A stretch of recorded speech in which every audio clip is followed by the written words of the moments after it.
अस्सलाम वालेकुम प्यारे बच्चों। Class 7 subject science, topic mechanism of breathing. Date है 9 जून 2020। ब्रीथिंग में हमने पढ़ा था, ब्रीथिंग के दौरान दो प्रोसेस हो रही है, इनहेलेशन एंड एक्सहेलेशन। अब इसका मैकेनिज्म क्या है? During inhalation ribs move up and outward and diaphragm moves down. This movement increases space in chest cavity and air rashes into the lungs. Inhalation के दौरान हवा के अंदर लेने के दौरान क्या होता है, जो हमारी ये वाली रिब्स हैं, जो हमारी यहाँ पर रिब्स होती हैं बॉडी के अंदर, वो खुल जाती है, यानी एक तो ऊपर की तरफ आती है और आउटवर्ड बाहर की तरफ जाती हैं। तो डायफ्राम, चेस्ट के नीचे एक पार्ट होता है डायफ्राम, वो रिब्स के इनसाइड होता है, वो डाउनवर्ड्स होता है, यानी वो अंदर की तरफ चला जाता है, नीचे की तरफ चला जाता है। इस मूवमेंट से क्या होता है, स्पेस, जो चेस्ट कैविटी होती है उसकी स्पेस बढ़ जाती है, और जिसकी वजह से लंग्स की तरफ हवा तेजी से चला जाता है, ऑक्सीजन तेजी से चला जाता है। इसके बरअक्स एक्सहेलेशन में क्या होता है, रिब्स जो हैं, एक तो वो ऊपर के बजाय नीचे की तरफ जाती हैं और बाहर के बजाय अंदर की तरफ जाती हैं, यानी इसका अपोजिट होता है। एक तो डाउन नीचे की तरफ जाती है रिब्स और इनवर्ड जाती है अंदर की तरफ। While as diaphragm moves it up to its former position. जो डायफ्राम होता है चेस्ट के नीचे यानी रिब्स के इनसाइड एक पार्ट होता है जो इनहेलेशन एक्सहेलेशन में मदद करता है, वो अंदर की तरफ चला जाता है, अपनी पहली पोजीशन में आता है। तो इससे क्या होता है, चेस्ट कैविटी की जो स्पेस होती है वो कम हो जाती है एंड एयर जो है, कार्बन डाइऑक्साइड जो वहां पर होता है वो बाहर की तरफ चला जाता है तेजी से।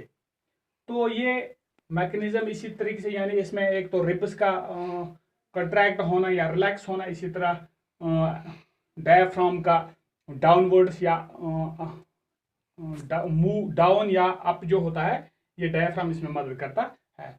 अब ब्रीथिंग इन अदर एनिमल्स हमें देखना है।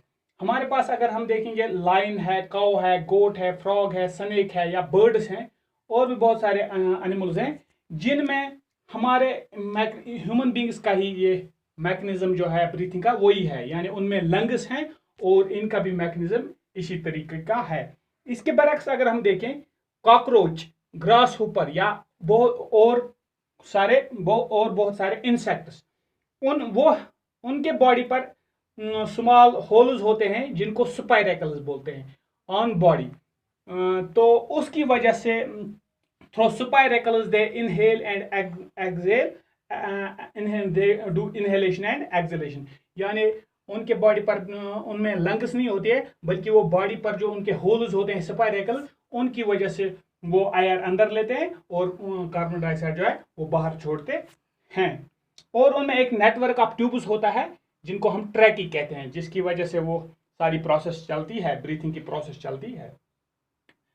अर्थवर्म अगर हम देखें, अर्थवर्म एक्सचेंज करता है गैसेस को through moist and slimy skin, यानी इनकी स्किन जो होती है अर्थवर्म की, वो मॉइस्ट मुलायम होती है, स्लिमी होती है, और उसके जरिए से वो एक्सचेंज गैसेस कर सकते हैं, यानी वो इतनी स्लिम होती है, इतनी मॉइस्ट होती है, उनमें से गैसेस भी एक्सचेंज हो सकते हैं, यानी ऑक्सीजन अंदर की तरफ और कार्बन डाइऑक्साइड बाहर आता है।